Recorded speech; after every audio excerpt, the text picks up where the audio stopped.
Bismillah wa salatu wa salamu ala rasulillah wa ala alihi wa ashabihi ajma'in.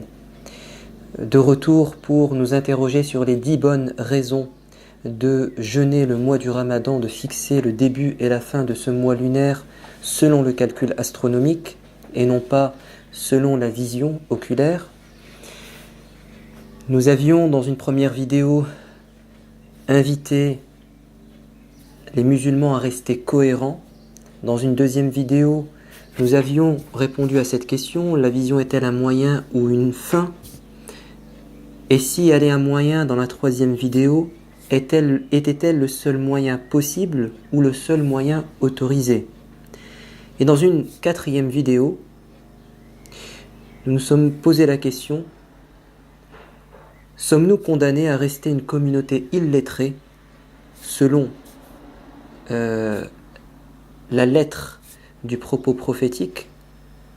Et nous arrivons à la cinquième vidéo.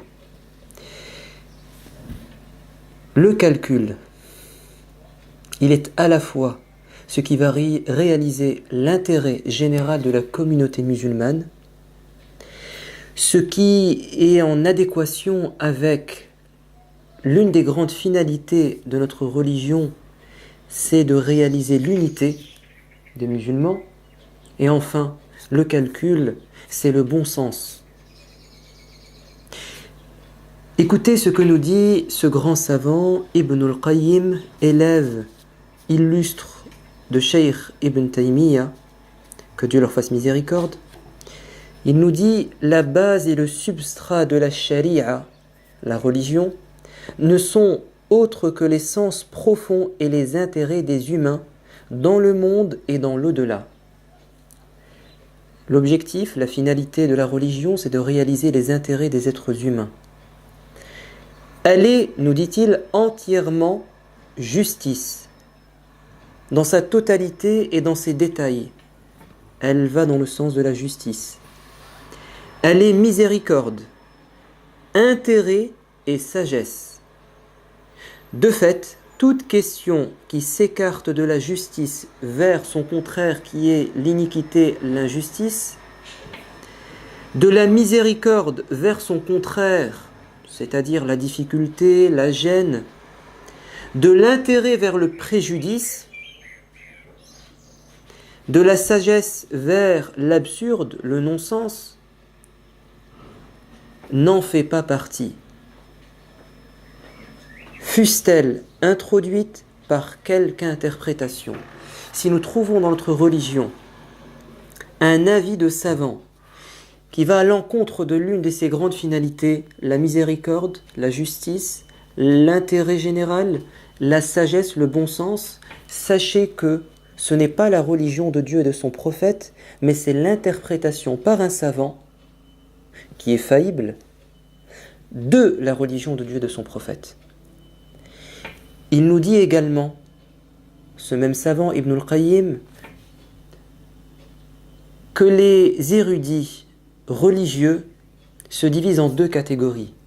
Ceux qui vont nous dire exactement ce qu'a dit Dieu et son prophète à la lettre, qui vont répéter ce qu'a dit Dieu et son prophète, et ceux qui vont nous dire ce que Dieu et son prophète ont voulu nous dire. Et quelle différence entre ce qu'a dit la personne et ce qu'elle a voulu vous dire. Et ne pas faire cet effort de comprendre les intentions, la visée de celui qui parle, de l'émetteur, ne pas faire cet effort, c'est trahir sa parole. Le littéralisme est une trahison des paroles de Dieu et de son prophète. C'est une fidélité à la lettre du texte, mais pas à son esprit. Autrement dit, il faut, en étudiant cette question du début de la fin du mois du Ramadan, non pas simplement nous répéter ce qu'a dit son prophète. Vous serez simplement un perroquet. Vous n'êtes pas un savant. Il faut nous expliquer. Il faut analyser. Et d'ailleurs, c'est ce que nous faisons tous dans notre vie quotidienne. Quand une personne nous parle, nous sommes obligés de comprendre sa parole à la lumière du contexte, de son public, des paramètres qui l'entourent, du moment, de l'endroit. Répéter ce qu'a dit la personne, détacher la parole de son contexte, de l'intention de la personne, etc., c'est en fait vider la parole de son contenu et de son sens. Nous devons rendre à la parole de Dieu, non, nous devons rendre aux mots, aux lettres du Coran et de la Sunna leur vie. Nous devons leur rendre leur vie.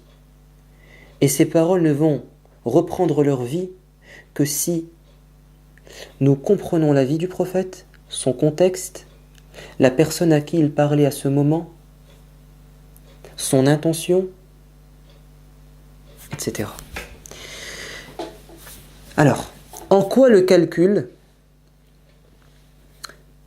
est-il plus fidèle à l'esprit de l'islam, à ses finalités? Avant de répondre à cette question, d'abord, un incident ou un événement qui s'est produit à l'époque du prophète que vous n'êtes pas censé ignorer.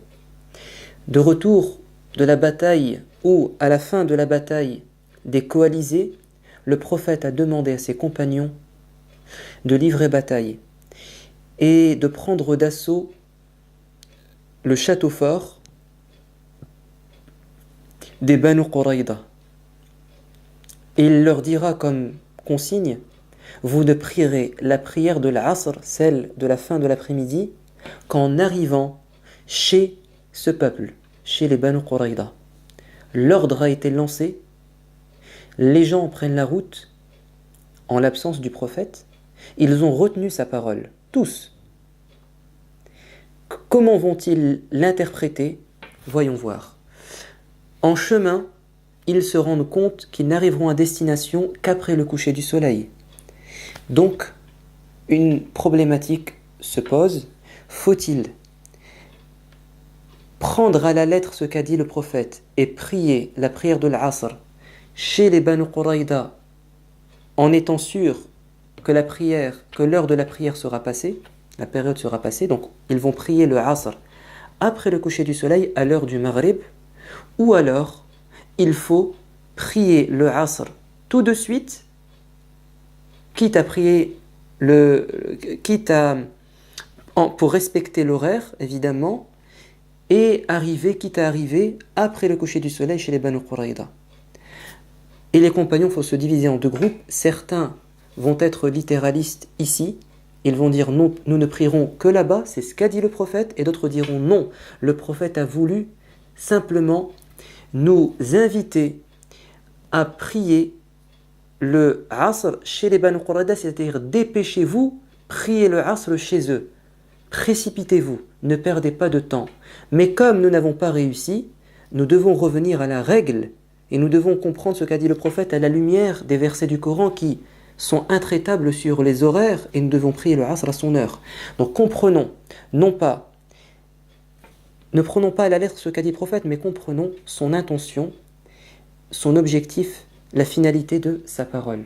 Et en revenant, les compagnons vont soumettre leurs différends au prophète, et le prophète ne va pas critiquer l'un des groupes ou l'autre, car l'affaire était déjà passée. Mais Ibn al-Qayyim nous dit qu'assurément, ce sont les compagnons qui ont prié le Asr à son heure, qui ont compris la parole du prophète, car ils ont su non pas ce qu'il a dit, mais ce qu'il a voulu dire. D'ailleurs, nous retrouvons cette mauvaise compréhension des textes quand... Alors, je n'irai pas jusqu'à dire une mauvaise compréhension, même si c'est ce que je pense, mais pour respecter la divergence, nous retrouvons ce genre de personnes qui restent attachées à la lettre et ceux qui comprennent les visées des propos du prophète quant à la question de zakat al-fitr durant le ramadan, c'est-à-dire cette aumône dont on doit s'acquitter à la fin ou durant le mois du ramadan. Chaque personne responsable de la famille doit verser pour lui et pour les membres de sa famille l'équivalent d'un repas pour un pauvre pour chaque personne, C'est-à-dire, si nous sommes 3 dans la famille, je suis le père, mon épouse, mon enfant, même s'il est en bas âge, je verserai environ 15 euros. Car un repas aujourd'hui, c'est à peu près 5 euros. Donc 15 euros à la fin du ramadan. C'est une obligation.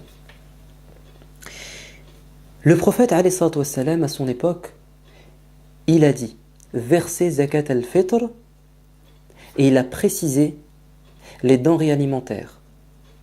Il a stipulé les dates, il a cité les dates. Zakat al-fitr, ça sera en nature, notamment des dates, de l'orge, des raisins secs et un produit dérivé du lait, ou le lait caillé si vous voulez.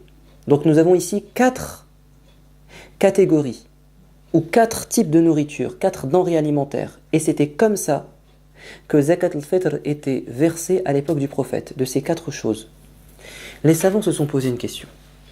Est-ce qu'on doit rester fermé, attaché à la lettre du propos du prophète, c'est-à-dire ne verser Zakat al-Fitr qu'en orge, en date, en raisin sec et en lait caillé? Je ne peux pas donner du riz, je ne peux pas donner du blé, je ne peux pas donner autre chose? Certains ont dit oui, nous sommes littéralistes, il faut absolument donner aux pauvres des dattes, de l'orge, des raisins secs ou du lait caillé. Et d'autres savants, dont Ibn al-Qayyim nous parle, qui ont compris la visée, l'objectif, la finalité, ont dit non. C'est à titre d'exemple. On revient au contexte, nous sommes à Médine, dans une contrée agricole, c'était les denrées alimentaires en vogue à la portée de tout le monde, et les gens se nourrissaient de ça. Si nous sommes en Chine, et que les gens se nourrissent de riz, alors versez Zakat al-Fitr en riz. Si nous sommes en France, et que les gens se nourrissent de kebab, se nourrissent de pizza, se nourrissent d'autre chose, donnez-leur versez Zakat al-Fitr en fonction de la nourriture qui est présente dans le pays. On revient à la coutume. Et certains savants ont été plus loin. Et ils ont dit, comme l'objectif, c'est de mettre les pauvres à l'abri du besoin durant ce jour, comme d'ailleurs l'a dit le prophète, Urnuhum hadal yawm, vous devez mettre les pauvres durant le jour du Eid, la fête de l'Eid, à l'abri du besoin, c'est un jour de fête, ils ont le droit eux aussi de faire la fête. Comme c'est ça l'objectif, nous pourrons même verser non pas en nature, mais en argent. Et certains le rejettent catégoriquement. Non, le prophète a parlé ici de nourriture, donc on ne peut pas verser d'argent. Et d'autres savants disent non, car ce qui peut mettre à l'abri du besoin, un pauvre à l'abri du besoin, c'est de l'argent et non pas forcément de la nourriture. Peut-être qu'il mange à sa faim, mais il est pauvre, il est surendetté, il a besoin de rembourser ses dettes. Peut-être qu'il veut s'acheter des vêtements, peut-être qu'il doit payer des médicaments à ses enfants. C'est ça qui le met à l'abri du besoin. Et si cette personne est végétarienne? Et si cette personne est allergique à ces aliments? Il n'aime pas les dattes, il n'aime pas l'orge, les raisins secs, il ne les supporte pas, il est allergique au lait. Et si dans sa famille, il y a des nourrissons, est-ce qu'ils vont donner des dattes, de l'orge, des raisins secs et du lait caillé à leurs nourrissons? Non. La maman a peut-être besoin d'acheter du lait en poudre pour le donner à son enfant. Donc si on reste coincé, fermé sur la lettre du texte et on oublie l'objectif, nous n'allons pas remplir l'intérêt et réaliser l'intérêt qui est visé par cette obligation. De même, les savants se sont posé une question. À quel moment dois-je verser Zakat al-Fitr? À l'époque du prophète, elle était versée entre le Fajr du jour de l'Aïd et la prière de l'Aïd. Donc il y avait un laps de temps de quelques heures pour sortir cette zakat. Et c'était quelque chose de possible à l'époque, car nous étions dans une petite ville, à Médine. Les pauvres étaient connus, donc on pouvait ramasser chez les gens leur zakat durant cette période, et durant la journée leur reverser. Mais est-ce le cas aujourd'hui? Non, ce n'est pas le cas. Donc des savants ont dit, nous pouvons verser dès le milieu du ramadan, dès le début du ramadan, pour que la zakat arrive à bon port et qu'elle soit remise entre les mains des pauvres et qu'ils puissent en profiter le jour du Eid. Si on ne fait pas ça, on va aller à l'encontre de l'objectif de la zakat. Même chose pour l'endroit de la distribution. Évidemment, à l'époque du prophète, c'était distribué de manière locale. Peut-on donner notre zakat al-fitr à l'étranger, verser par virement la zakat al-fitr à une association humanitaire afin que l'argent soit versé aux pauvres dans les pays étrangers, car je considère que ceux qui sont réellement dans le besoin, ce sont ceux qui sont à l'étranger? Ou ne puis-je pas le faire? Selon certains savants, non, c'était fait de manière locale, on doit rester fidèle à la lettre, à l'apparence, et non pas au fond des choses. Alors que le prophète, alayhi salatu wassalam, il a dit un jour à ses compagnons, c'était le jour de l'Eid, quand ils ont sacrifié, non pas le Eid qui vient après le Ramadan, mais le Eid qui vient du mouton, du sacrifice. Il a dit aux gens, vous n'avez pas le droit de conserver cette viande, vous devez la distribuer aux pauvres. Et l'année suivante, ils lui ont dit, prophète, a-t-on le droit de stocker et de conserver la viande, la faire sécher par exemple, la saler pour l'année? Et il a dit, oui, maintenant vous pouvez, car l'année dernière, il y avait beaucoup de pauvres, il y avait une famine, donc je vous ai dit de la donner aux pauvres. Donc l'objectif, c'est de venir en aide aux pauvres. À la Mecque, pendant des années et des années, vous savez que les pèlerins qui accomplissent le Hajj sacrifient leurs moutons, ou ils confient cette responsabilité à des associations sur place, ou une institution sur place, pour sacrifier les bêtes. Ils versent l'argent, ils sacrifient les bêtes. Cette viande doit être en partie distribuée aux pauvres.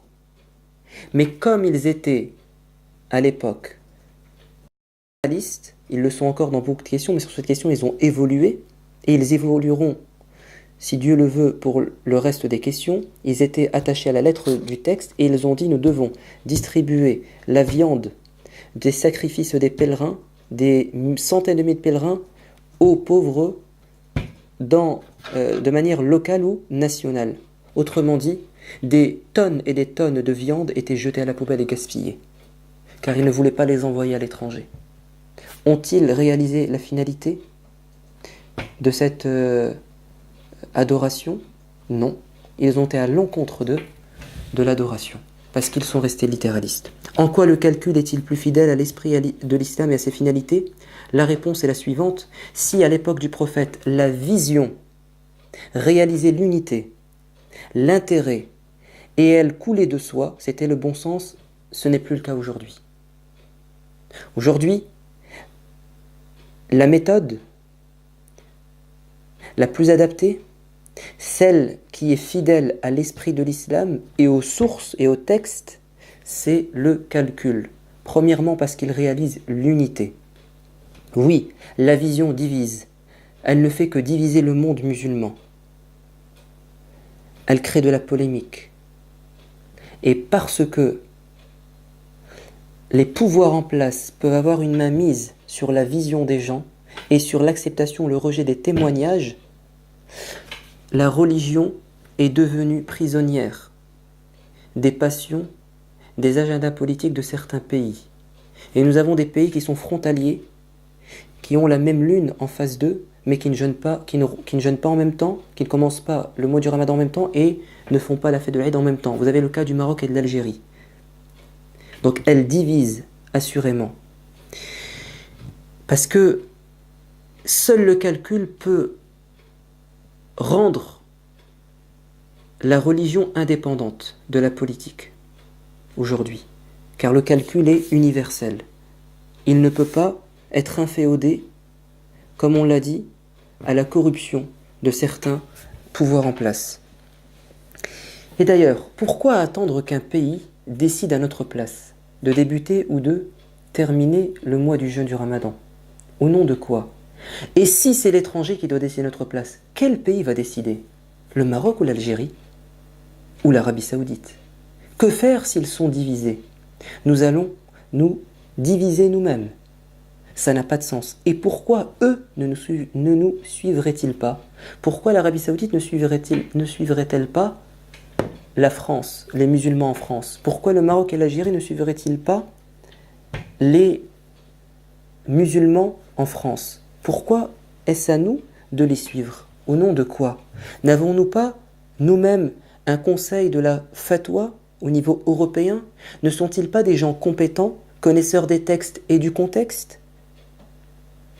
Alors pourquoi? Ce n'est pas logique. Le seul mode de fixation qui réalisera l'unité, c'est le calcul à long terme. Et vous avez l'exemple de la Turquie. Deuxièmement, le calcul unifie les musulmans, la communauté musulmane à l'échelle nationale ou à l'échelle même internationale.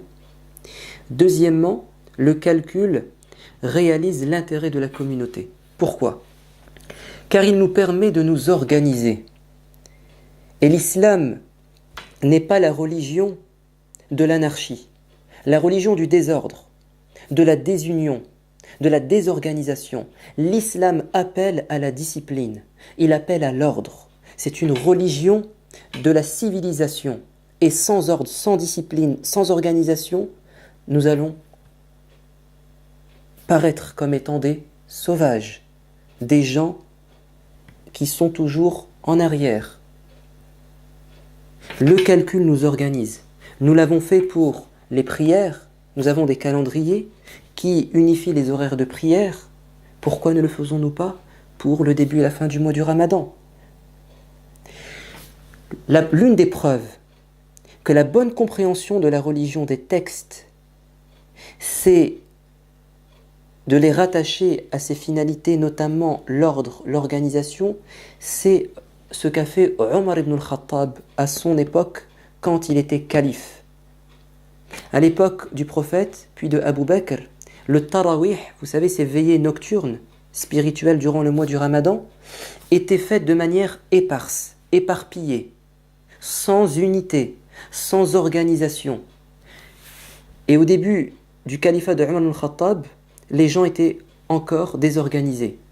Et quand il est entré dans la mosquée du prophète, et qu'il a vu que les gens dans la mosquée du prophète priaient chacun de leur côté, en groupe restreint, ou de manière individuelle, et qu'il y avait une cacophonie, il a dit non, ça ne peut pas être ça l'islam.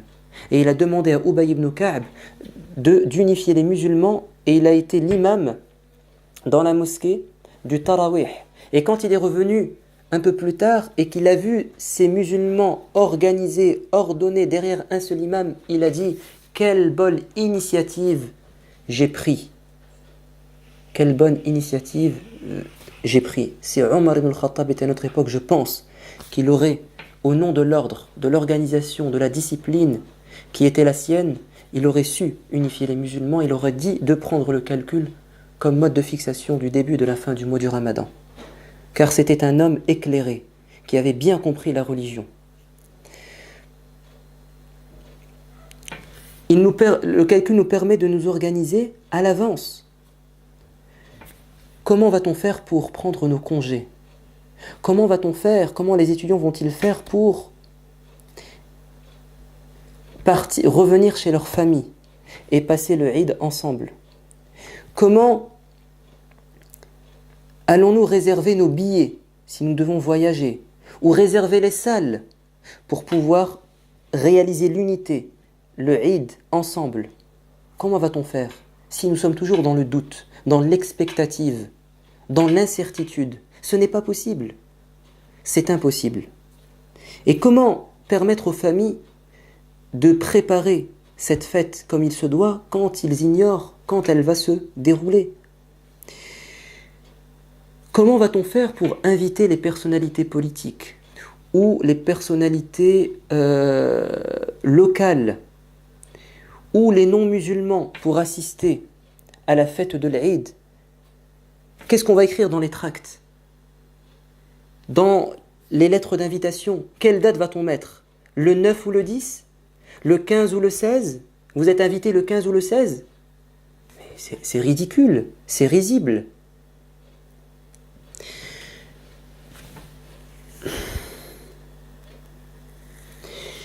Donc la prise en compte du calcul est le seul moyen d'organiser notre communauté comme il se doit. Unité, intérêt général, mais aussi bon sens. Oui, évidemment le calcul, c'est ce qui s'accorde avec le bon sens des êtres humains. Car l'être humain aime la certitude et la stabilité. Et tout ce qui va dans ce sens le convainc. Et tout ce qui va dans le sens de l'instabilité, de l'incertitude, de l'inexactitude, il s'en écarte. L'être humain est comme ça. Il aime avoir des repères. Et donc l'avis du calcul est convaincant, c'est le bon sens. Et je vous renvoie vers la première vidéo, restons cohérents. Et vous allez voir en quoi c'est le bon sens de prendre le calcul comme moyen de détermination. Je termine en disant que l'objectif du Ramadan, c'est de réaliser la piété. Autrement dit, c'est un objectif spirituel. Le fait d'avoir la nuit du doute, le fait que les musulmans se divisent dans le monde entier au sujet du début et de la fin du mois du Ramadan, ça les écarte, ça les dévie de l'objectif du jeûne de Ramadan, c'est de se concentrer sur le spirituel. Donc ils se divisent, ils polémiquent, c'est la cacophonie, au lieu d'être concentrés sur le principal. Si on prend le calcul comme mode de détermination, on ne va plus se disputer. Donc on va se concentrer sur l'essentiel, la spiritualité et la piété. Donc, le calcul réalise les finalités de la religion, il est fidèle à l'esprit de la loi et le littéralisme le trahit. Prochaine vidéo. Dans la prochaine vidéo, nous traiterons du doute et nous l'intitulerons Délaisse ce qui est douteux. À très bientôt. Wassalamu alaikum wa rahmatullah.